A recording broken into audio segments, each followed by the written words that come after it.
Welcome back, croeso nôl. Welcome back to Cottage and Cottage Diary. Tonight we are here at the cottage and we thought we would show you what we're going to be having for dinner.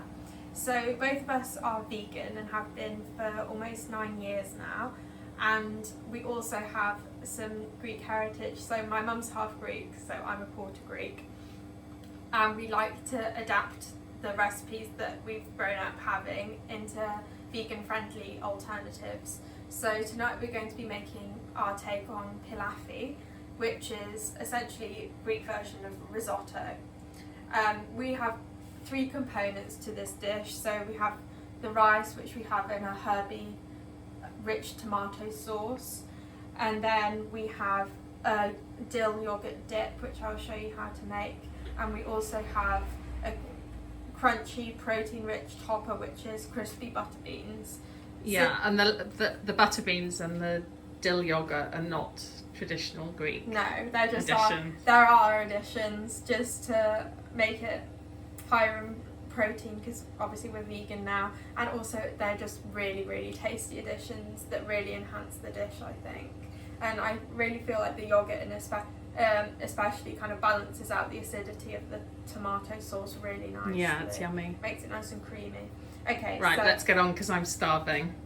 So these are our butter beans. So this is 2 tins or equivalent of... Have you done 2 tins? 2 tins, which is equivalent of 300 grams of butter beans. So but we only needed 1 we tin. only needed one. So this would do 4 portions, but we're going to be just having 2. Yeah, so the butter beans will do 4 portions, but the rest of it is just 2 portions. So if you were going to be doing this for 2 people, you do 150 grams of the butter beans. Yeah, just 1 can of butter beans. So here we go. So tin butter beans that I've rinsed and drained, and they're just here in the roasting dish.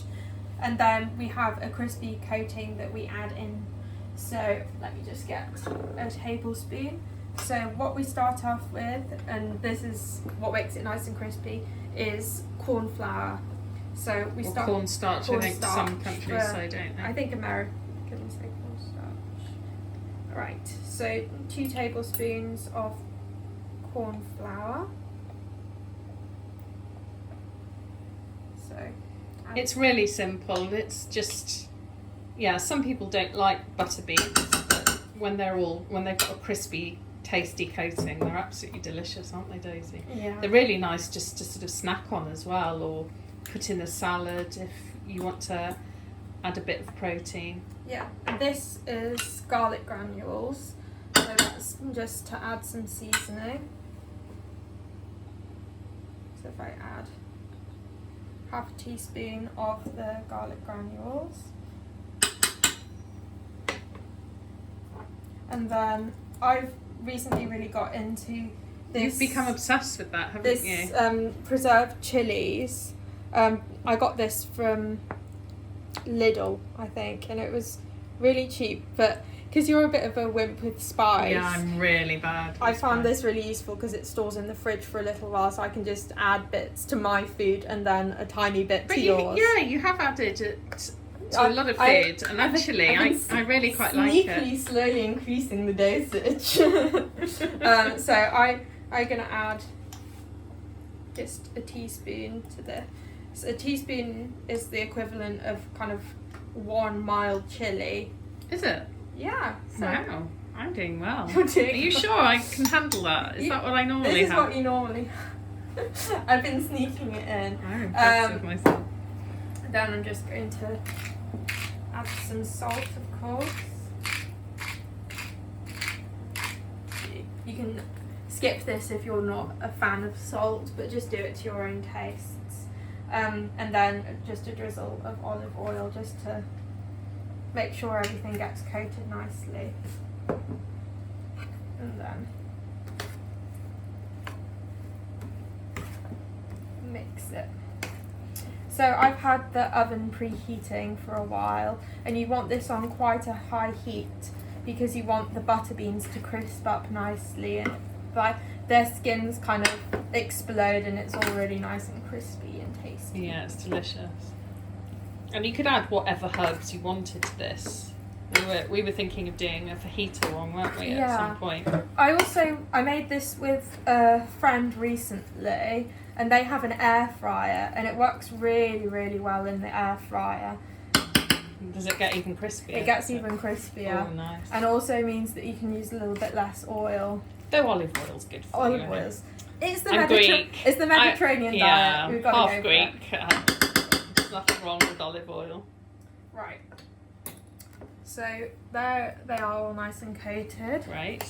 And I will pop those in. Yeah, and do try it, even if you're not vegan or vegetarian. Just if you feel like adding a bit more healthy plant-based protein into your diet, just give them a go. So I have these on quite high. I have them on 220 Celsius for about 15 to 20 minutes, but I'll check them after 10 minutes just to see how they're doing, see if they need a stir, because obviously you want them all to be crisped evenly. You don't want to have them crispy on top and then still not cooked on the bottom. So I'll check them in about 10 minutes. Now we have the butter beans on to cook. I thought I would start on the rice dish. So for this we have a nice aromatic base of fried onions, garlic, herbs, and we're also going to add in some courgette. So to start off with, yeah, you can add whatever veg you want to it, or no veg apart from the tomato if you want to. Pepper works quite well. What else have we used? Runner beans, maybe if you, at this time of year there's a glut of runner beans, you could always add those in. Just whatever you have lying about, really. Kale would also be really nice. Yeah. Right. So here I've just got the pan preheating on a medium-high heat, and for this we tend to fry in butter. I know some people. Well, it's a vegan spread. It's vitalite if you're in the UK. So what we tend to do is it gives a really nice taste to the onions and just adds a creaminess to the rice dish. You can use olive oil, and traditionally Greeks would use olive oil. My mum would use olive oil, but we really we've made it our own. So yes, this is not a Greek recipe per se.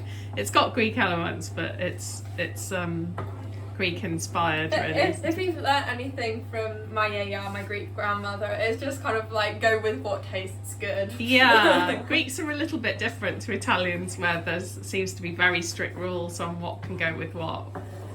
Our cooking's a bit more peasant and a bit more just throw it all in and see if it tastes absolutely. Good. Well, that's our family anyway. Yeah, I think that was more of a Greek thing all around, really.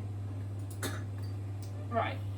So what I've got here to go in the pan, so I've got one onion which I've chopped quite finely, one medium-sized courgette, a couple of cloves of garlic, and for later I've just got some thyme from the garden, but you can use dried thyme if you have it. Oregano would be a good substitute, but just kind of whatever kind of aromatic herbs you like, really. Yeah, I mean, we sometimes add bay leaves as well, don't we, to tomato-based dishes? So yeah, it makes a really nice tomatoey stock. So I'm just letting this pan heat up to temperature.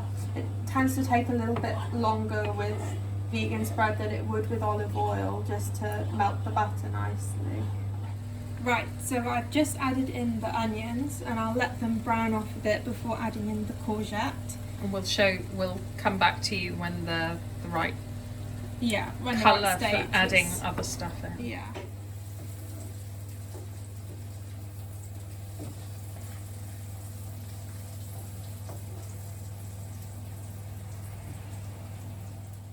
So while the onions are browning off, if you are cooking rice from scratch, then I would get the rice on to boil. For the two of us, I'm using one 250ml measuring cup and then season. But I've already cooked the rice, so I'm just going to get on with making our yoghurt dip. And some Greeks do put in the rice as you would risotto style, adding more and more stock. But sometimes we do it like that, but we're in a real rush today, so we find it easier just to leave the rice to boil by itself. Right, so for the dip, so I've got some sugar-free vegan yogurt. I would recommend getting the sugar-free, otherwise the sweet taste can be a bit off-putting. Yeah, it's odd as well. Yeah, so I'm kind of using this as you would normal kind of like sour cream or normal Greek yogurt. Right. So this is Alpro, this is one. Alpro. But, any kind yeah, of any sugar-free. unsweetened. Right, so for the two of us, I'm going to add 5 tablespoons, just so we have a decent amount each. Right, so that's the yogurt. And then to that, I like to add dill, salt, garlic granules, and for a little bit of sharpness, some vinegar. So I'll just add in. Just salt to taste, isn't it? Yeah, that's completely personal.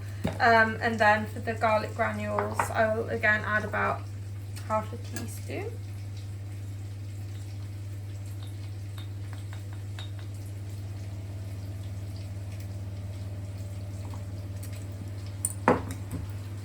And then I'd add probably closer to a full teaspoon of dill. You can use fresh dill if you have it, or if you don't like dill, you can just leave this step out and it will still be very tasty. Or you could just add the yogurt with the garlic. Yeah, yeah. Just have plain garlicky yogurt, because that will be really tasty as well. And then for the vinegar, I tend to measure using the caps, but that's equivalent to about a teaspoon. So, yeah. In fact, I'll double check by measuring it in the cap and then transferring it into the. That was clumsy. That was a bit clumsy done. Yeah. So a teaspoon. So then I'd add a teaspoon of vinegar just to sharpen it, and then I'll mix.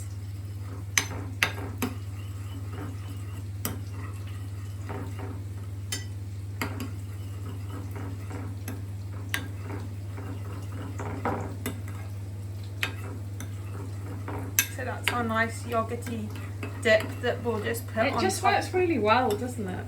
Yeah, well, it's kind of the nice mixture between herby, creamy and sharp that works really well with a rice dish. Because I find that rice dishes can be quite heavy, but the yogurt really helps with that. Right, I'll just go and have a look at the onions, see if they're ready. So now that the onions have started browning nicely, I'm just going to add the courgette. We do like the onions quite caramelised. Yeah, we like them really brown, really don't we? Brown and crispy. So I'm just going to add the courgettes in here as what I would reckon is about the halfway mark with the onions.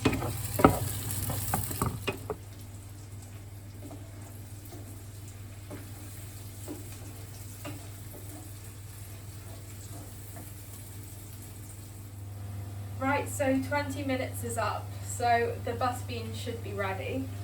Let's go and check.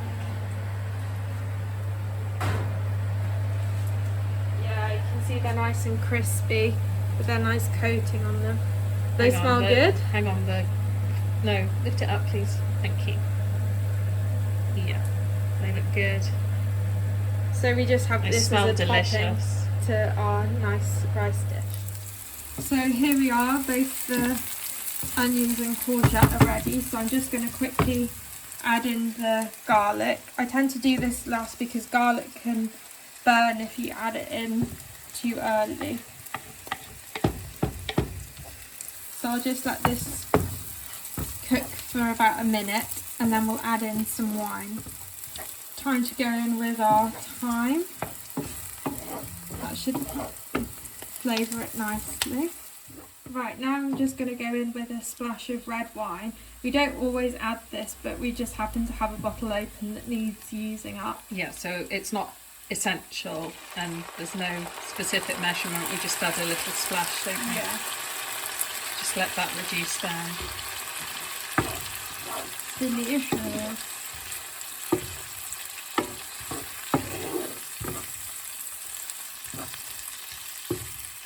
So for this stage I'm just going to add in a pinch of white pepper, but you can use either white or black pepper.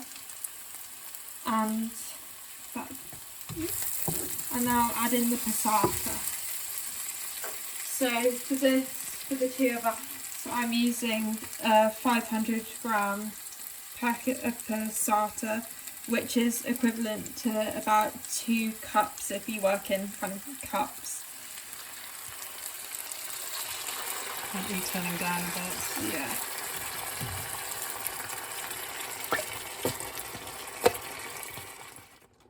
And a little thing that we always do is I add a tiny bit of water to the packet just to get the last, and just sort of swish it then round. swish it round just to get the last of the passata out. We'll just let this heat up and then we'll add. Yeah, you're just going to add a bit of sugar. Sugar to balance. We're adding agave. Yeah, we're Greeks reducing our sugar. Greeks always add a little bit of sweetener with tomato sauces. Yeah, with tomato sauces. So instead of sugar, though, we're just going to add a bit of agave and just a little bit of salt to taste. You going to do that now, Dill? Yeah. So I'm going to add just a little bit of agave. How much was that? A teaspoon? Teaspoon. So it would work the same if you were adding sugar. It's got about. And then just salt to taste. It's whatever. Some people may not feel the need to add it, but we do like things well seasoned. Right, so now that the sauce is heated through, I'm just going to add in our rice that I cooked earlier. We use basmati rice, but you Yeah. can use whatever rice you want to. We have in the past also used brown rice, which worked quite well. Yeah, but you could use long grain rice, risotto rice, anything, isn't it? In fact, risotto rice would probably be really good. So here is the finished result, smelling and looking hopefully really good. Delicious. Can't wait to dig in. I might just give it a quick taste now to see. Though on these videos, nobody's going to try their own food and say, God, that's gross. Ugh. Does it need any salt or anything? Is No. it alright? That tastes good to me. Excellent. Right, so I can't wait to tuck into this. Please like and subscribe if you've enjoyed this video, and as always, comment, especially if you try this recipe. I really like to hear what you think, and if you have any other vegan recipes that you'd like to share, it'd be really nice to hear from you. Thank you so much. See you in the next video. Bye. Bye.